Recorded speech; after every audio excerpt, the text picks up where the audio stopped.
Neil Young's distinctive sound and identity is a little bit country and a little bit rock and roll, but his life story is definitely more of a ballad than a rocking anthem. He's weathered everything from a fractured family to deadly health scares. This is the tragic life story of Neil Young.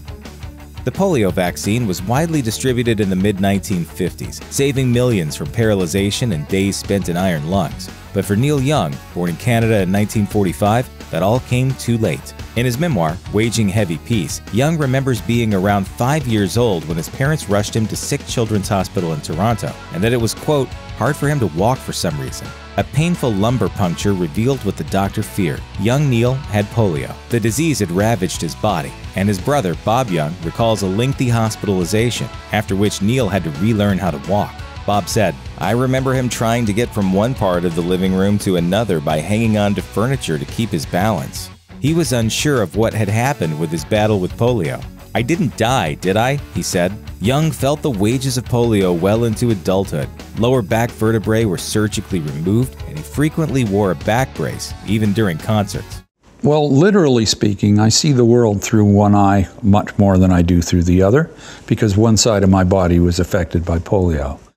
After some time growing up in the rural areas outside of Toronto, Young and his family settled in a tiny remote town in Ontario. A few years after the childhood trauma of polio, and then the daunting task of learning to walk again, Young faced another painful event, the slow deterioration of his parents' marriage. According to Young's bio on his website, his father left the family, including 12-year-old Neil, in order to be with another woman. The elder Youngs divorced and devised a unique custody arrangement. Rather than have kids Neil and Bob split their time between mom's house and dad's house, Neil lived with his mother and Bob stayed with their father. While Neil and Bob somehow managed to remain close over their lifetimes, it's likely that the split-in-two family rarely saw each other in the following years, as Neil and his mother moved over 1,000 miles away to the city of Winnipeg.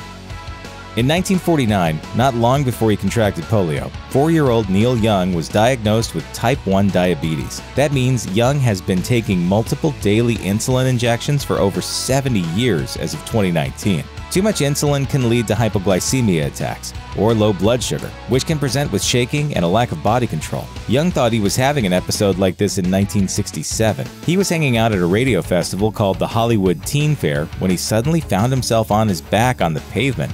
As he wrote in Waging Heavy Peace, he explained on NPR's Fresh Air, I was having fun, and maybe I'd forgotten to eat or something, I don't know. And then I felt kind of sick to my stomach, and then I started to feel all weird and echoey, and then I fell down, and I don't really remember afterwards. He suffered a seizure, a telltale symptom of epilepsy. He continued to suffer seizures into the 70s, telling Rolling Stone in 1975 that he'd never had one while performing because he always walked off stage when he could feel one coming on.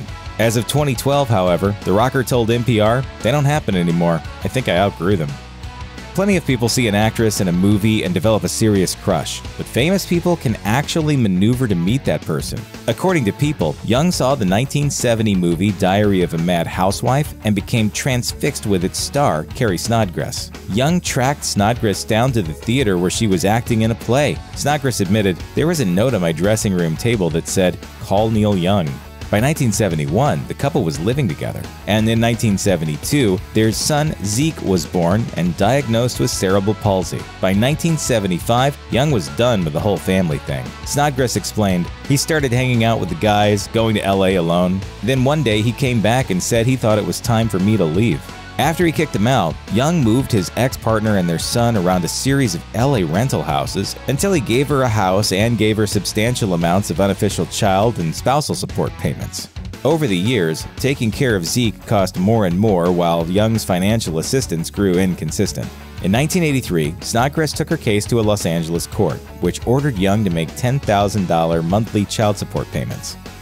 In 1975, Young recorded a stark, mostly acoustic album called Homegrown. His label at the time, Reprise Records, had accepted the LP, finalized the cover art, and set a release date. Then Young held a listening party, playing the record for about 10 people. They liked it fine, but then the reel kept playing, which contained another unreleased album called Tonight's the Night. Young told Rolling Stone, by listening to those two albums back-to-back at the party, I started to see the weaknesses in Homegrown. And so, he decided to release Tonight's the Night, because the overall feeling of that more straightforward rock and roll record was, in his words, much more elevating than Homegrown. Why so serious? Young explained, "A lot of these songs had to do with me breaking up with my old lady. It was a little too personal. It scared me." That old lady was presumably Carrie Snodgrass, meaning Young hadn't acted as cruelly or callously as it seems like he did. He'd just taken his pain and sadness and made it into art. But the result was so raw that Young didn't only pull it off Reprise's release schedule, he completely buried it. Homegrown, recorded during Young's mid-1970s peak, remains unreleased. However, in April 2019, Rolling Stone reported that Young had planned, and then once again, delayed its release. In 1982, Young signed with Geffen Records, which offered a contract that paid a minimum of $1 million per album. The first record he made under this deal was Trans, a collection of electronic music with garbled computerized voices all over the place. While electronic music was on the rise in the early 80s, Young's real inspiration for Trans was his son, Ben, born with cerebral palsy. Young told Mojo in 1995, "My son is severely handicapped, and at that time was simply trying to find a way to talk, to communicate with other people. That's what Trans is all about, and that's why, on that record, I'm saying something but you can't understand what it is. Well, that's the exact same feeling I was getting from my son." And what did Young get for his profound attempt to connect with and understand his son? According to Consequence of Sound, he got served. In November 1983, Geffen sued Young for $3.3 million on the grounds that Trans and some other works were, quote, "not commercial and musically uncharacteristic of Young's previous recordings." In other words, Geffen sued Neil Young for not sounding enough like the Neil Young they'd paid so much to get on its roster. Young countersued for $21 million, and in a few months' time, both suits were dropped. Since childhood, there have been two constants in the life of Neil Young: music and more than his fair share of scary health problems. He's survived and recovered from polio, managed epilepsy and type 1 diabetes, and in 2005, he suffered a brain aneurysm. In March 2005, Young performed with the Pretenders at the Rock and Roll Hall of Fame. According to Billboard, it was while playing on stage that he noticed, quote, "visual field disturbances." He went in for an MRI scan where doctors discovered that he had an aneurysm. The medical condition can often be treated with surgery, and Young's case qualified, although he delayed that potentially life-saving surgery for a week to go record something in Nashville. Finally, he went under the knife, and his procedure was declared a complete success. The part about the ordeal that truly seemed to bug the Canadian-born Young was that his recovery time forced the cancellation of an appearance at that year's Juno Awards, which is the Canadian equivalent to the Grammys.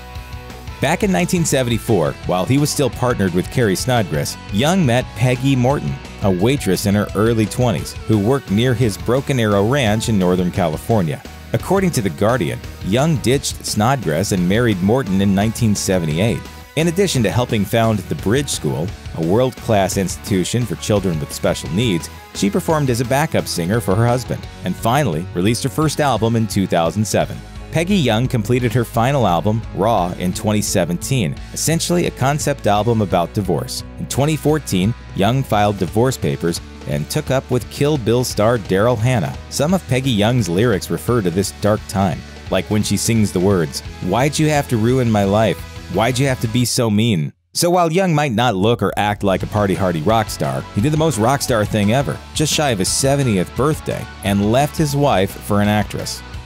2018 was one of the worst years on record in terms of California wildfires. A lot of famous people lost a lot in the fires, including Miley Cyrus and Gerard Butler, who each lost a house. Sadly, Neil Young also lost his home. He bought his home for $3.6 million from girlfriend Daryl Hannah before they married, only to see it burn down. As if that's not tragic enough, it's not the first time this has happened to Young. He wrote on the Neil Young archives, "I've lost my home before to a California fire, now another." He was also very clear about what he thinks is the root cause of the loss and the fires. He wrote, "California is vulnerable, not because of poor forest management, because of climate change." Young announced in 2014 that he planned to take on Apple with a personal music player that offered significantly higher quality audio files, more comparable to the rich and nuanced sound of vinyl than the compressed vibe typical of digital music. To fund what he called the Pono player, Young started a Kickstarter campaign which earned more than $6 million, 8 times his goal and one of the biggest crowdfunding campaigns ever. The yellow Pono player, with a 128GB capacity, which allowed the storage of several hundred songs, went on sale in January 2015 at a cost of $400. The device sold well enough, but Young said his pet project was doomed when the record labels who would provide the high-res music wanted to charge extra for high-quality music, according to Noise 11. His dream of bringing really good digital music to the masses died, ultimately unable to break into a marketplace dominated by Apple's iTunes, and at a time when streaming was well on its way to replacing downloading as the music delivery method of choice by the time consumers could get a Pono player in their hands. According to Apple Insider, Apple actually bought out Omniphone, a music software service that contracted with a number of companies, including Pono, in July 2016. Check out one of our newest videos right here. Plus, even more grunge videos about your favorite stuff are coming soon. Subscribe to our YouTube channel and hit the bell so you don't miss a single one.